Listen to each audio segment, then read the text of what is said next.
How to use your workbox inside Practicad. The workbox is classified as this container we are highlighting now. All of the information we fill in from job all the way down to specification. The first part of the workbox, we're going to show you what to do with job and drawing name. Essentially, this is just simply where we will name the job that we are currently working on, and then we will also give the drawing name that we're currently working on.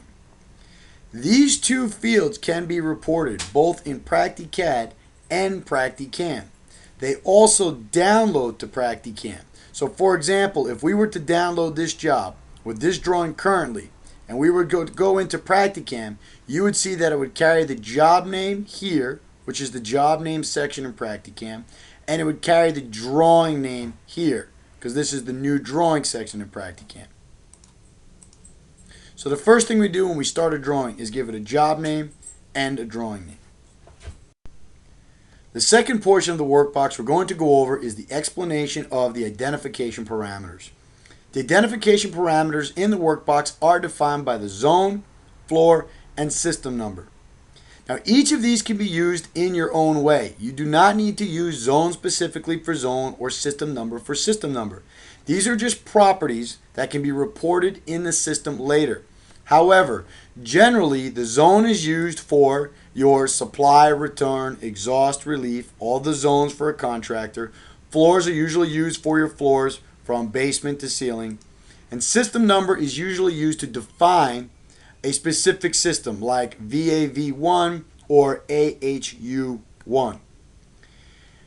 There are two choices when you go to place parameters. You can either first freely type in a specific identification parameter and hit enter, or you can pull from a drop-down menu.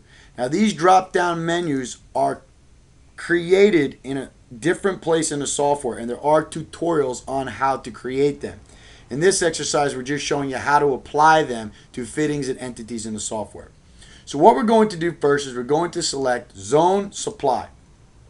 Once we do that, Practicad will open up a box and it's going to prompt us to choose one of three options. Either A, we can apply new zone to new fittings.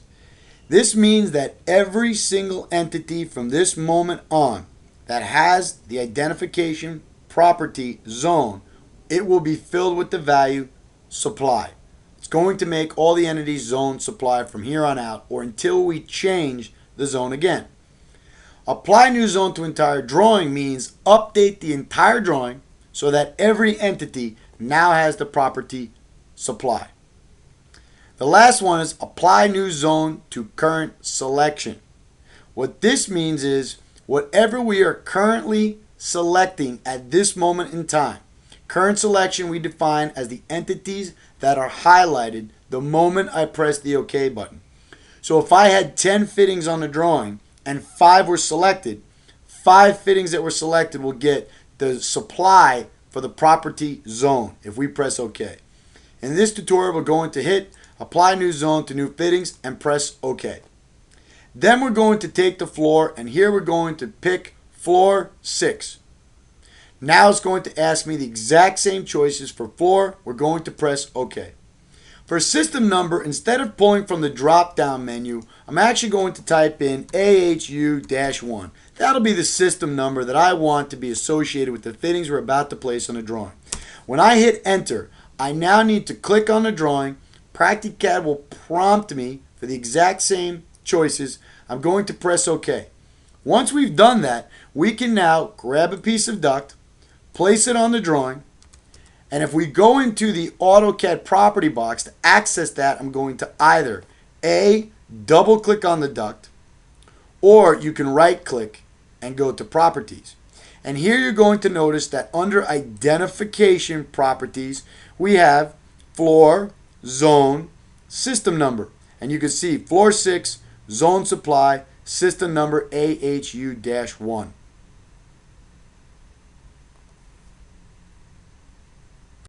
The third portion of the workbox is the current piece number. We have a field here in the workbox called piece number, and we are capable of putting in any value that we want. There are multiple tutorials explaining how to use piece number automatics and how to create them.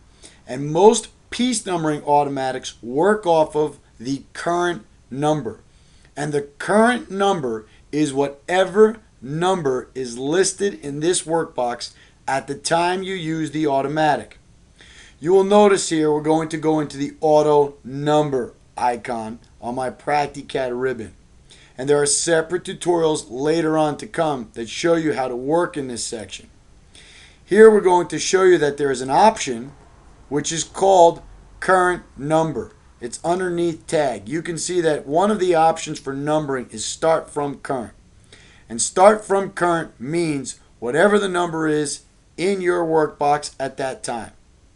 For example, here we're going to run an automatic called piece numbering supply. And this automatic happens to work from the current number. So since the current number is currently 1, when I go to do piece number duct line forward and select, you can see the PractiCAD is starting from piece number 1. However, if we do a Control Z and undo that, and we start it from number 50, and then run the same piece numbering automatic, you can see that now it's going to start from number 50 or the current number. You can now see it's also displaying what the last piece number on the drawing used was.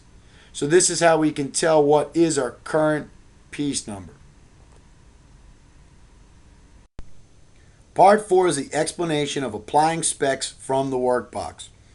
This is probably the most important part of the workbox because you should never be drawing duct without a specification in play. It's easy to add zones, floors, and system number information later. However, specification information, if you go to change, might affect the way your duct line edits. So it is proper procedure to always select the specification first and then go to grab your duct. Notice currently that spec has nothing selected. So what we're going to do is grab a fitting and go into the fitting parameter box, and you can see that it has no connections. This is a great indicator that there are no specifications in play.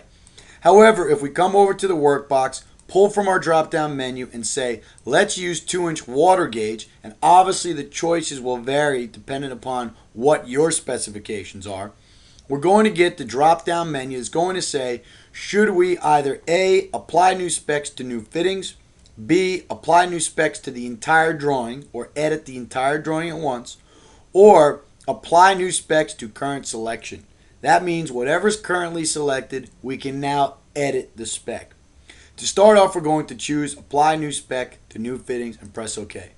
Now when we go to grab a piece of duct, you can see instantly that the spec is working on the fitting. You can see that it's added the proper connections and locks and all of the other technology data. We're going to put a couple of fittings on the drawing. Here we'll just do 2 pieces of rectangular duct, a transition, and then 1 more piece of rectangular duct.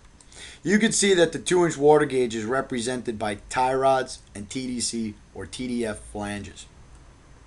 Now if we're going to edit this, we could highlight this section or use a selection automatic, and there are separate tutorials on all of these selection automatics.